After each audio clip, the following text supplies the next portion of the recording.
সন্ধ্যা হলেই একটা আলাদা টেনশন কাজ করে, কি খাবো, কি রান্না করব, কি নাস্তা দিব ছেলেকে। হ্যালো ভিউয়ার্স, আসসালামু আলাইকুম। চলে আসলাম আলাদা ছোটো একটি ভিডিও নিয়ে। এই তো সন্ধ্যার দিকে ও বারবার বলতেছিল ও নাকি নুডলস খাবে, তো এখানে আমি কোকোলা নুডলস নিয়ে আসছিলাম। যদিও এই নুডলসগুলো আগে খেতে বেশ ভালো লাগতো, ইদানিং কেন যেন নুডলসটা খেতে খুব বিরক্ত লাগে। কিন্তু সন্ধ্যা হলে তো এই একটা নাস্তা ছাড়া লাভি আব্বু আর চোখে কিছুই দেখে না, নুডলস আর পাস্তা। এই তো নুডলস সিদ্ধ বসাই দিয়ে একটু পেঁয়াজ কাটাকাটি করতেছিলাম, এরই মাঝে বলক উঠে পুরা রান্নাঘর ভেসে গিয়েছে। সেটা মুছে পরিষ্কার করে আবার 2টা ডিম ভেজে এই তো নুডলসটা হচ্ছে যে ভেজে নিচ্ছি খুব ঝটপট। ছেলে খুব বিরক্ত করতেছিল। তো এত বড় একটা নুডলসের ছোট্ট একটা মশলা প্যাকেট থাকে যেটাতে কোনো স্বাদ হয় না, পরে ম্যাগি মশলা দেওয়ার পরে একটু টেস্টটা অন্যরকম আসছিলো, খেতেও ভালো লাগতেছিল। তো এই তো এখানে সব কিছু রেডি করে নুডলসটা বেড়ে নিচ্ছিলাম। এখন মাছের টেবিলে নাস্তা করতে বসবো। আর ছেলে আবদার করতেছিল সে আবার পুডিং খাবে, যার কারণে পুডিংয়ে দুধ বসিয়ে দিয়েছি। আগের দিনের পুডিংটা পুরোটাই সে খেয়েছে, তার বাবার জন্য একটুকু রাখেনি। তো ভাবলাম যেহেতু ওর বাবাই খেতে চেয়েছিল, তো এই তো পুডিংটা বানাইতে দিয়ে আমি হচ্ছে একটু চা করে নিচ্ছিলাম আমার জন্য। তা আমি সন্ধ্যা হলে একটু চা খাই, চা খেলে আমার মনটা ফ্রেশ হয় আর নিজের ভিতর থেকেও ভালো লাগে।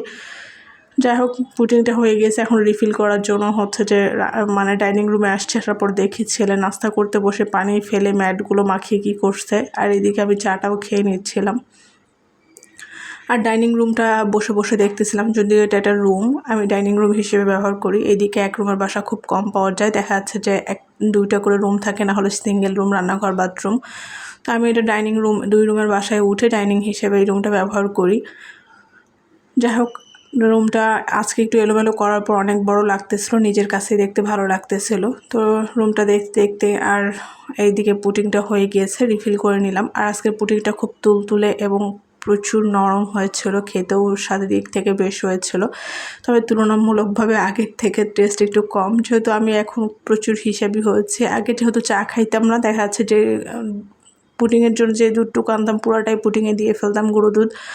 এখন যেহেতু চা খাই, এই জন্য গুঁড়ো দুধটা একটু হিসাব করে দিই, যেহেতু একবেলা হচ্ছে অন্তত যেন আমার চা খাওয়া যায়, সেই চিন্তা করে এখন পুডিংয়ের মধ্যে দুধটা কম ইউজ করি। যাই হোক, তারপর আর কোনো ভিডিও ক্লিপ নেওয়া হয়নি। পুডিংটা খেয়ে মা ছেলে আবার একটু রেস্ট নিয়ে রাত্রের জন্য রুটি বানিয়ে নিলাম, সাথে ডিম ভেজে নিচ্ছিলাম। যেহেতু ওরা সরিষার তেলে ডিম খায়, আমার জন্য সয়াবিন তেলে ভেজে আলাদাভাবে ওদের জন্য সরিষার তেলে ভেজে নিচ্ছিলাম। এই ছিল রাত্রের আয়োজন, সন্ধ্যার নাস্তা থেকে রাত পর্যন্ত। এটাই হচ্ছে যে কালকের ভিডিও। তো সন্ধ্যার দিকে নাস্তা করে বা রাত্রে রুটি বানিয়ে নিয়েছি, যেহেতু আজকে শুক্রবার, এটা গতকাল রাত্রের ভিডিও ছিল বৃহস্পতিবার। ভাবলাম কালকে যেহেতু আবার রান্না বাড়া করতে হবে, রাত্রে আর কিছু রান্না করব না, ঝটপট রুটি আর ডিম ভাজি দিয়ে খাওয়াটা শেষ করে ফেলেছি। এই ছিল কালকের ভিডিও। আল্লাহ হাফেজ।